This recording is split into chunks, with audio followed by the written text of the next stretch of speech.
ಬ್ರೇಕ್ನ ನಂತರ ಬೆಂಗಳೂರು ಫಸ್ಟ್ಗೆ ಸ್ವಾಗತ. ಸಿಲಿಕಾನ್ ಸಿಟಿ ಜನರಿಗೊಂದು ಬ್ಯಾಡ್ ನ್ಯೂಸ್.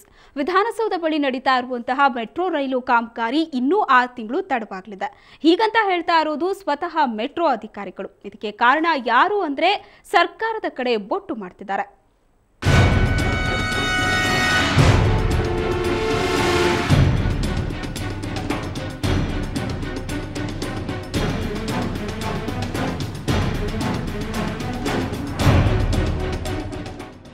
ವಿಧಾನಸೌಧದ ಬಳಿ ನಡೀತಿರೋ ಮೆಟ್ರೋ ಸುರಂಗ ಮಾರ್ಗದ ಕಾಮಗಾರಿ ಈ ವರ್ಷವೂ ಮುಗಿಯೋ ಲಕ್ಷಣಗಳು ಕಂಡು ಬರ್ತಿಲ್ಲ.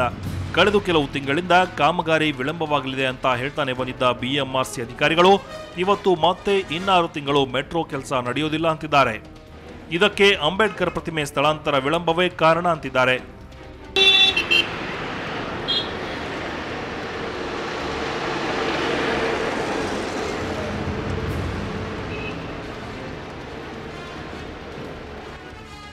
ಅಂಬೇಡ್ಕರ್ ಪ್ರತಿಮೆ ಸ್ಥಳಾಂತರಕ್ಕೆ ದಲಿತ ಸಂಘಟನೆಗಳು ತೀವ್ರ ವಿರೋಧ ವ್ಯಕ್ತಪಡಿಸುತ್ತಿರೋದು ಸರ್ಕಾರಕ್ಕೆ ದೊಡ್ಡ ತಲೆನೋವಾಗಿದೆ. ಸಂಘಟನೆಗಳ ಮನವೊಲಿಸುವುದಕ್ಕೂ ಸರ್ಕಾರ ಮುಂದಾಗ್ತಿಲ್ಲ ಅನ್ನೋದು ಸಾರ್ವಜನಿಕರ ಆರೋಪ. ಬೇಗ ಆಗ್ಬೇಕಂತ ಅನ್ಸುತ್ತೆ. 6 ತಿಂಗಳಾಗುತ್ತೆ, 1 ವರ್ಷ ಆಗುತ್ತೆ, ಬೇಗ ಆಗಬೇಕು. ಲಾಸ್ ಮಾಡಬಾರ್ದು ಅಂತ ಇಷ್ಟಪಡ್ತೀನಿ ಅಲ್ವಾ. ಅದೇ ದುಡ್ಡು ಬೇರೆಯವರಿಗೆ ಬೇಕಾದ್ರೆ ಬಡವರಿಗೆ ಅಲ್ಲಿ ಏನಿಗಲ್ಲಿ ಕೊಟ್ಟರೆ ಸರಿ ಹೋಗುತ್ತೆ. ಇದರ ಪರಿಣಾಮ ಅಂಡರ್ಗ್ರೌಂಡ್ ರೀಚ್ 2ರ ಮೇಲೂ ಬೀಳಲಿದೆ. ಚಿನ್ನಸ್ವಾಮಿ ಸ್ಟೇಡಿಯಂನಿಂದ ಮಾಗಡಿ ರಸ್ತೆವರೆಗೂ ನಡೆಯುತ್ತಿರೋ ಕಾಮಗಾರಿಯು ಕುಂಟುತ್ತಾ ಸಾಗಲಿದೆ ಅಂತಾರೆ ಬಿಎಂಆರ್ಸಿ ಅಧಿಕಾರಿಗಳು.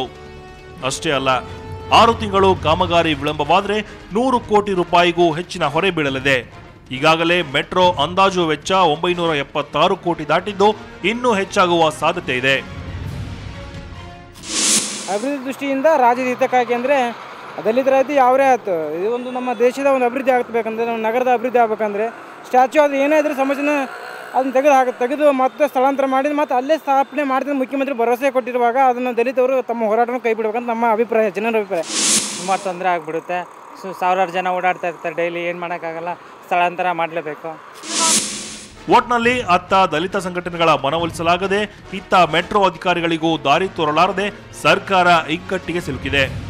ಆದರೆ ಇದರಿಂದ ನರಳೋದು ಮಾತ್ರ ಸಾರ್ವಜನಿಕರು. ಇನ್ನಷ್ಟು ತಿಂಗಳು ಧೂಳು ಟ್ರಾಫಿಕ್ ಜಾಮ್ನಲ್ಲಿ ಸಿಕ್ಕು ಪ್ರಯಾಣಿಕರು ನರಕಯಾತನೆ ಅನುಭವಿಸಲೇಬೇಕಾಗಿದೆ. ನಂದಿನಿ ಜೆ, ಸುವರ್ಣ ನ್ಯೂಸ್ 24/7 ಬೆಂಗಳೂರು. ನಾಡಪ್ರಭು ಕೆಂಪೇಗೌಡ ದಿನಾಚರಣೆಗೆ ಕೆಲವೇ ದಿನಗಳು ಬಾಕಿ. ಪ್ರತಿ ಬಾರಿಯಂತೆ ಬಿಬಿಎಂಪಿ ಈ ಬಾರಿಯೂ ಕೆಂಪೇಗೌಡ ದಿನಾಚರಣೆಗೆ ಭರ್ಜರಿ ಸಿದ್ಧತೆ ನಡೆಸಿದೆ.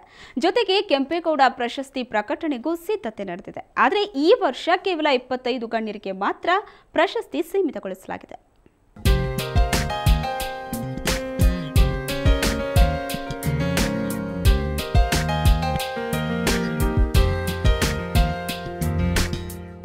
ಏಪ್ರಿಲ್ 6 ಬೆಂಗಳೂರು ನಿರ್ಮಾತೃ ಕೆಂಪೇಗೌಡ ಜಯಂತಿ. ನಾಡಪ್ರಭುವಿನ ಜಯಂತಿಯನ್ನ ಅದ್ದೂರಿಯಾಗಿ ಆಚರಿಸಲು ಬಿಬಿಎಂಪಿ ಸಿದ್ಧತೆ ನಡೆಸಿದೆ. ಜೊತೆಗೆ ಕೆಂಪೇಗೌಡ ಪ್ರಶಸ್ತಿಗೆ ಗಣ್ಯರನ್ನ ಆಯ್ಕೆ ಮಾಡುವ ಪ್ರಕ್ರಿಯೆಗೂ ಚಾಲನೆ ನೀಡಿದೆ. ಈಗಾಗಲೇ 300ಕ್ಕೂ ಹೆಚ್ಚು ಅರ್ಜಿಗಳು ಬಂದಿವೆ. ಆದರೆ ಈ ವರ್ಷ ಕೇವಲ 25 ಮಂದಿ ಅರ್ಹರಿಗೆ ಮಾತ್ರ ಪ್ರಶಸ್ತಿ ನೀಡಲು ಪಾಲಿಕೆ ಮುಂದಾಗಿದೆ. ಕಳೆದ ವರ್ಷ 275 ಮಂದಿಗೆ ಪ್ರಶಸ್ತಿ ನೀಡಿದ್ದು ವ್ಯಾಪಕ ಟೀಕೆಗೆ ಕಾರಣವಾಗಿತ್ತು. ಸ್ಪೋರ್ಟ್ಸ್ಗೆ, ಅಕಾಡೆಮಿಗೆ, ಈ ಇದಕ್ಕಿರ್ಬೋದು, ಸಾಹಿತ್ಯಕ್ಕಿರ್ಬೋದು, ಎಲ್ಲದಕ್ಕೂ ಸಪ್ರೇಟ್ ಮಾಡಿದ್ದೀವಿ. ಅದರಲ್ಲಿ ನಾವು ಅಂದ್ಕೊಂಡಿರೋದು ರಾಜ್ಯೋತ್ಸವ ಪ್ರಶಸ್ತಿ 50 ಕೊಟ್ಟಿರುತ್ತೆ, ಅದಕ್ಕಿಂತ ಕಡಿಮೆ ನಮ್ದು ಇರಬೇಕು ಅಂತ 25 ಇಟ್ಕೊಂಡಿದ್ದೀವಿ. ಇವಾಗ 25ಗಿಂತ ಜಾಸ್ತಿ ಹೋಗ್ಬಾರ್ದು ಅಂತ. ಆದರೆ ಕೊನೆ ಕ್ಷಣದಲ್ಲಿ ಅದೆಷ್ಟು ಜನ ಇನ್ಫ್ಲೂಯೆನ್ಸ್ ಏನು ಅಂತ ನೋಡ್ತೀವಿ. ಆದರೂ ಇನ್ಫ್ಲೂಯೆನ್ಸ್ಗೆ ಮಣಿಬಾರ್ದು ಅಂತ ನಾವು ಡಿಸೈಡ್ ಮಾಡಿದ್ದೀವಿ. ಇದೇ ವೇಳೆ ಸ್ಥಪತಿ ಕ್ರಿಯೇಷನ್ಸ್ನಲ್ಲಿ ಪುತ್ಥಳಿ ತಯಾರಿ ನಡೆದಿದೆ. ಕಳೆದ ಬಾರಿ ಕೆಂಪೇಗೌಡ ಗಡಿ ಗೋಪುರದೆದುರು ಖಡ್ಗ ಹಿಡಿದು ನಿಂತಿರೋ ಮಾದರಿಯ ಸ್ಮರಣಿಕೆ ನೀಡಲಾಗಿತ್ತು. ಈ ಬಾರಿ ಅಶ್ವಾರೂಢ ಕೆಂಪೇಗೌಡರ ಸ್ಮರಣಿಕೆ ತಯಾರಾಗ್ತಿದೆ. ಬೆಂಗಳೂರು ಮಹಾನಗರ ಪಾಲಿಕೆ ವತಿಯಿಂದ ಆಚರಿಸಿದ ಕೆಂಪೇಗೌಡ ಜಯಂತಿ 500ನೇ ವರ್ಷದ ಕೆಂಪೇಗೌಡ ಜಯಂತ್ಯೋತ್ಸವಕ್ಕೆ ಗಡಿಗೋಪುರ ಸಮೇತ ನಿಂತಿರುವ ಕೆಂಪೇಗೌಡರ ಮಾದರಿಯನ್ನು ತಯಾರಿಸಿ ಕೊಡಲಾಗಿತ್ತು. ಈ ಬಾರಿ ಅಶ್ವಾರೂಢ ಕೆಂಪೇಗೌಡರನ್ನು ತಯಾರಿಸಿ ಮಾಡಲಾಗಿದೆ. ಒಟ್ನಲ್ಲಿ ಈ ಬಾರಿ ಕೇವಲ 25 ಮಂದಿಗೆ ಕೆಂಪೇಗೌಡ ಪ್ರಶಸ್ತಿ ನೀಡುವ ಪಾಲಿಕೆ ನಿರ್ಧಾರ ಆಕಾಂಕ್ಷಿಗಳಲ್ಲಿ ನಿರಾಸೆ ಮೂಡಿಸಿದೆ. ಆದರೆ ಕೊನೆ ಘಳಿಗೆಯಲ್ಲಿ ಈ ಸಂಖ್ಯೆ ಎಷ್ಟು ದಾಟುತ್ತೋ, ಯಾರ್ಯಾರ ಹೆಸರು ಪ್ರಶಸ್ತಿ ಪಟ್ಟಿಗೆ ಸೇರುತ್ತೋ ಕಾದು ನೋಡಬೇಕು. ಅಶ್ವಿನಿ, ಸುವರ್ಣ ನ್ಯೂಸ್ 24/7 ಬೆಂಗಳೂರು. ಚಿನ್ನದ ಭಾರ ಗ್ರಾಹಕರಿಗಷ್ಟೇ ಅಲ್ಲ ವ್ಯಾಪಾರಿಗಳಿಗೂ ಬಿಸಿ ತಟ್ಟಿದೆ. ಚಿನ್ನದ ಮೇಲಿನ ಅಬಕಾರಿ ಸುಂಕ ಕಡಿತಕ್ಕೆ ಆಗ್ರಹಿಸಿ ಚಿನ್ನಾಭರಣ ವ್ಯಾಪಾರಿಗಳು ಮತ್ತೊಮ್ಮೆ ಬೀದಿಗಿಳಿದಿದ್ದಾರೆ. ಇವತ್ತು ಮತ್ತು ನಾಳೆ ಬಂದ್ ನಡೆಸ್ತಾ ಇದ್ದಾರೆ. ಪರಿಣಾಮ ಆಭರಣ ಖರೀದಿಗಾಗಿ ಗ್ರಾಹಕರು ಪರದಾಡುವಂತಾಗಿದೆ.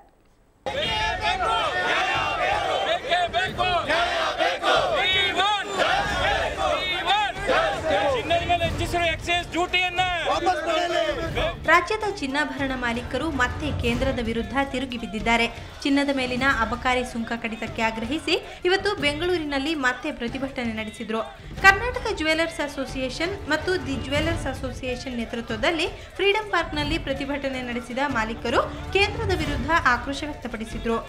ಪ್ರಣಬ್ ಮುಖರ್ಜಿ ಅವರು ಏನು ನಮಗೆ ಇದನ್ನು ಕೂಲಂಕುಷಿಯಾಗಿ ಚರ್ಚಿಸಿ ನಿಮ್ಗೆ ಏನು ಬೇಕೋ ಅದನ್ನು ಸಹಕಾರ ಕೊಡ್ತೀನಿ ಅಂತ ಹೇಳಿದರು. ಆದರೂ ಕೂಡ ಇಷ್ಟುವರೆಗೂ ಯಾವುದೇ ಥರ ನಮ್ಗೆ ಇಂಪ್ಲಿಮೆಂಟ್ ಸಿಕ್ಕಿಲ್ಲ. ಇದರಿಂದ ಈ ಒಂದು ರಾಜ್ಯದಲ್ಲಿ 1 ಲಕ್ಷ ಕಾರ್ಮಿಕರು ಕೆಲಸ ಕಳ್ಕೊಳ್ಳುವ ಒಂದು ವ್ಯವಸ್ಥೆ ನಡೀತಾ ಇದೆ. ಬಹುಶಃ 1 ಗ್ರಾಮಿಗೆ 150ರಿಂದ 180 ರೂಪಾಯಿವರೆಗೂ ಹೆಚ್ಚಾಗುವ ಸಾಧ್ಯತೆ ಇದೆ. ಈ ಮಧ್ಯೆ ಅಬಕಾರಿ ಸುಂಕ ಕಡಿತಕ್ಕೆ ಆಗ್ರಹಿಸಿ ಇಂದು ಮತ್ತು ನಾಳೆ ಬೆಂಗಳೂರು ಸೇರಿದಂತೆ ರಾಜ್ಯಾದ್ಯಂತ ಚಿನ್ನಾಭರಣ ಅಂಗಡಿಗಳು ಬಾಗಿಲು ಮುಚ್ಚಲಿವೆ. TCS 2 ಲಕ್ಷಕ್ಕೆ 1% ಟ್ಯಾಕ್ಸ್ ಕಲೆಕ್ಟ್ ಮಾಡ್ಕೊಂಡು ಗೌರ್ಮೆಂಟ್ ಕಟ್ಟಿ ಅಂದರೆ ಸರ್ಕಾರದಲ್ಲಿ ನಮ್ಮ ದೇಶದಲ್ಲಿ ಇರೋದು ಬರೀ 4% ಮಾತ್ರ ಇನ್ಕಮ್ ಟ್ಯಾಕ್ಸ್ ಅಸೆಸ್ಸಿಗಳು. 4%. ಇನ್ನು 96 ಜನ ಅಸೆಸ್ಸಿಗಳಲ್ಲದೆ ಇರೋರು ಚಿನ್ನ ತಗೊಳಕ್ಕೆ ಬಂದರೆ ಅವ್ರಿಗೆ 1% ಹೆಚ್ಚಿನ ಹೊರೆ ಆಗ್ತಾರೆ. ಇದು ಬಡವರಿಗೋಸ್ಕರ ತುಂಬ ಒಂದು ದೊಡ್ಡ ಆಘಾತ. ಇದರ ವಿರುದ್ಧ ನಮ್ಮ ಹೋರಾಟ ಸರ್. ಬಂದ್ ಪರಿಣಾಮ ಅವೆನ್ಯೂ ರಸ್ತೆಯ ಚಿನ್ನದ ಮಳಿಗೆಗಳು ಬಾಗಿಲು ಬಂದ್ ಮಾಡಿದ್ದವು. ಮದುವೆ ಇತರೆ ಸಮಾರಂಭಗಳಿಗೆ ಚಿನ್ನ ಖರೀದಿಸಲು ಬಂದಿದ್ದ ಗ್ರಾಹಕರು ಬೇಸರದಿಂದ ವಾಪಸ್ಸಾಗುತ್ತಿದ್ದ ದೃಶ್ಯ ಕಂಡುಬಂತು. ಗೋಲ್ಡ್ ಪರ್ಚೇಸ್ ಮಾಡಬೇಕು ಅಂತ ಹೇಳಿ ಬಂದ್ವಿ. ನೋಡಿದರೆ ಅಂಗಡಿ ಎಲ್ಲ ಬಾಗಿಲಾಕಿದ್ದಾರೆ. ಇವತ್ತು ನಾವು ಮತ್ತೆ ನಾಡಿದ್ದೇ ಫಂಕ್ಷನ್ ಇತ್ತು, ಪರ್ಚೇಸ್ ಮಾಡೋಣ ಅಂತ ಹೇಳಿ ಬಂದ್ವಿ. ಸೊ ತುಂಬ ಅನಾನುಕೂಲ ಆಯಿತು. ಇದಕ್ಕಿದ್ದಂಗೆ ಸ್ಟ್ರೈಕ್ ಅಂಗಡಿ ಎಲ್ಲ ಬಾಗಿಲಾಕಿದ್ದಾರೆ. ಇದರಿಂದ ತುಂಬ ಜನಗಳಿಗೆಲ್ಲ ತೊಂದರೆ ಆಯಿತು ನೋಡಿ. ಇದರಿಂದ ಒಟ್ಟಿನಲ್ಲಿ ಕೇಂದ್ರ ಸರ್ಕಾರದ ವಿರುದ್ಧ ಬೀದಿಗಿಳಿದಿರೋ ಚಿನ್ನಾಭರಣ ಮಾಲೀಕರು ಬೇಡಿಕೆ ಈಡೇರಿಕೆಗೆ ಪಟ್ಟು ಹಿಡಿದಿದ್ದಾರೆ. ಇದಕ್ಕೆ ಸರ್ಕಾರ ಯಾವ ರೀತಿ ಸ್ಪಂದಿಸಲಿದೆ ಅನ್ನೋದನ್ನ ಕಾದು ನೋಡಬೇಕಿದೆ. ಶಶಿಕಾಂತ್, ಸುವರ್ಣ ನ್ಯೂಸ್ 24/7 ಬೆಂಗಳೂರು. ಕರ್ನಾಟಕದಲ್ಲಿನ ಚಿನ್ನದ ದರ ಇವತ್ತು ಎಷ್ಟಿತ್ತು ಅಂತ ಬನ್ನಿ ನೋಡೋಣ. 22 ಕ್ಯಾರೆಟ್ನ 10 ಗ್ರಾಂ ಚಿನ್ನಕ್ಕೆ 26,640 ರೂಪಾಯಿ.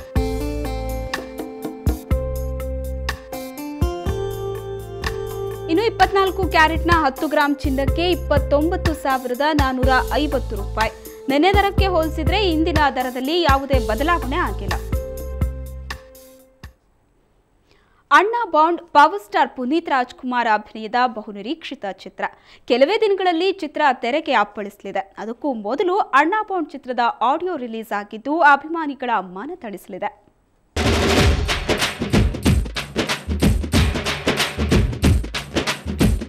ನೋಡ್ಬೇಡಿ ಲವ್ ಆಯ್ತದೆ, ಲವ್ ಮಾಡಬೇಡಿ ನೋವು ಆಯ್ತದೆ, ಹೂವ ಕೊಡಬೇಡಿ ಮದುವೆ ಆಯ್ತದೆ.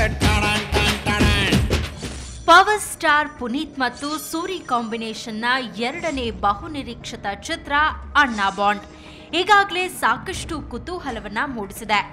ಜಾಕಿ ಚಿತ್ರದ ನಂತರ ಅಭಿಮಾನಿಗಳಲ್ಲಿ ರಸದೌತಣ ನೀಡಲಿದೆ ಅಣ್ಣಾ ಬಾಂಡ್. ಗ್ಯಾಪಲ್ ಟೆಂಟ್ ಹಾಕೊಂಡು 4 ಮಕ್ಕಳು ತಂದಾಗ್ಬಿಡ್ತಿದ್ದಲ್ಲ, ಶುರುನೇ ಆಗಿಲ್ಲ ಅಷ್ಟು ಬೇಗನೆ ಕೊನೆನ. ಕಾರ್ಗಿಲ್ ಯುದ್ಧದಲ್ಲಿ ಗೆದ್ದೆ ಅನ್ನೋ ಶೌರ್ಯ ನಮಗೂ ಸ್ವಲ್ಪ ತಿಳಿಯಲಿ. ಸೋಲೆ ಇಲ್ಲ, ಗೆಲುವೆ ಎಲ್ಲ ಪಂಟವನು. ಕೆಮ್ಮಿ ರೋಗ ಕೆರೆದು ಗಾಯ. ಇದೇ ತಿಂಗಳು ಅಣ್ಣಾ ಬಾಂಡ್ ತೆರೆ ಮೇಲೆ ಬರೋ ಸಾಧ್ಯತೆ ಇದೆ. ಅದಕ್ಕೂ ಮೊದಲು ಅಣ್ಣಾ ಬಾಂಡ್ ಚಿತ್ರದ ಆಡಿಯೋ ರಿಲೀಸ್ ಆಗಿದೆ. ಬೆಂಗಳೂರಿನ ಪ್ರತಿಷ್ಠಿತ ಹೋಟೆಲ್ನಲ್ಲಿಂದು ನಡೆದ ಅದ್ದೂರಿ ಕಾರ್ಯಕ್ರಮದಲ್ಲಿ ಅಣ್ಣಾ ಬಾಂಡ್ ಆಡಿಯೋವನ್ನ ಬಿಡುಗಡೆ ಮಾಡಲಾಯಿತು. ನಟ ರಾಘವೇಂದ್ರ ರಾಜ್ಕುಮಾರ್, ಪುನೀತ್ ರಾಜ್ಕುಮಾರ್, ನಟಿ ಪ್ರಿಯಾಮಣಿ, ಸಂಗೀತ ನಿರ್ದೇಶಕ ಹರಿಕೃಷ್ಣ, ಸಾಹಿತಿ ಜಯಂತ್ ಕಾಯ್ಕಿಣಿ ಹಾಗೂ ಬಹುದಿನಗಳ ಬಳಿಕ ನಿರ್ಮಾಪಕಿ ಪಾರ್ವತಮ್ಮ ರಾಜ್ಕುಮಾರ್ ಸಮಾರಂಭದಲ್ಲಿ ಕಾಣಿಸಿಕೊಂಡ್ರು. ಲವ್ ಆಯ್ತದೆ, ಲವ್ ಮಾಡಬೇಡಿ ನೋವು ಆಯ್ತದೆ, ಹೂವ ಕೊಡಬೇಡಿ ಮದುವೆ ಆಯ್ತದೆ, ಗಿಫ್ಟ್ ಕೊಡಬೇಡಿ ಖರ್ಚು ಆಯ್ತದೆ, ಲಿಫ್ಟ್ ಕೊಡಬೇಡಿ ಕಷ್ಟ ಆಯ್ತದೆ, ಜಾಸ್ತಿ ನಗಬೇಡಿ ತುಟಿ ನೋಯ್ತದೆ. ಚಿತ್ರದ ಬಗ್ಗೆ ಸ್ವತಃ ಪುನೀತ್, ರಾಘಣ್ಣ, ನಾಯಕಿ ಪ್ರಿಯಾಮಣಿ ಭಾರಿ ನಿರೀಕ್ಷೆ ಇಟ್ಕೊಂಡಿದ್ದಾರಂತೆ. ನನ್ನ ಸಪೋರ್ಟ್ ಮಾಡಿದಂಥ ಅಣ್ಣಾ ಬಾಂಡ್ ಇಡೀ ಟೀಮ್ಗೆ ನನ್ನ ಧನ್ಯವಾದ. Thank you so much. ಎಲ್ಲರೂ ಸೇರಿ ಸಿನಿಮಾಗೆ ಆಶೀರ್ವಾದ ಮಾಡಿ. ನಮಸ್ಕಾರ. Thank you. ತುಂಬ ಒಳ್ಳೆ ಸಾಂಗ್ಸ್ ಇದೆ, ತುಂಬ ಚೆನ್ನಾಗಿದೆ ಆಲ್ 5 ಸಾಂಗ್ಸ್. ಆ್ಯಂಡ್ ಡೆಫಿನೆಟ್ ಆಗಿ to dance with Puneet again. Tumba, I had a lot of fun working in this film. I'm sure nimge ellargu ishta agate once you entire ಟೀಮ್ಗೆ ಇವತ್ತಿಂದ ಅನ್ನ bond ಮಾಡೋಕ್ಕೆ ನಮ್ಗೆ ಅವಕಾಶ ಮಾಡಿಕೊಡಿದ್ರು ತುಂಬ ಥ್ಯಾಂಕ್ಸ್. ಬಟ್ ಯಾವಾಗಲೂ ಹೇಳ್ತೀನಿ, ನಮ್ಮ ತಂದೆ ಹೇಳ್ತಾರೆ, ನಿರೀಕ್ಷೆ ಜನಗಳು ಬಿಟ್ಟಿದ್ದು, ನಿಮ್ಮೆಲ್ಲರ ಪ್ರೀತಿ ವಿಶ್ವಾಸ ಆಶೀರ್ವಾದ ಈ ಸಿನಿಮಾ ಮೇಲೆ ಕನ್ನಡ ಇಂಡಸ್ಟ್ರಿ ಮೇಲೆ ಯಾವಾಗ ಹೇಳಿ ಅಂತ ಕೇಳಿ. ಒಟ್ನಲ್ಲಿ ಆಕ್ಷನ್ ಪ್ರಿಯರಿಗೆ ಪುನೀತ್ ಅಭಿಮಾನಿಗಳಿಗೆ ಅಣ್ಣ ಬಾಂಡ್ ರಸದೌತಣ ನೀಡೋದ್ರಲ್ಲಿ ಅನುಮಾನವಿಲ್ಲ. ರೊಮ್ಯಾಂಟಿಕ್ ಹಾಡು, ಸಖತ್ ಫೈಟ್, ಸೆಂಟಿಮೆಂಟ್ನಿಂದ ಪುನೀತ್ ಅಣ್ಣ ಬಾಂಡ್ ಆಗಿ ಮಿಂಚಲಿದ್ದು ಯುವ ಅಭಿಮಾನಿಗಳನ್ನ ರಂಜಿಸೋದು ಗ್ಯಾರಂಟಿ.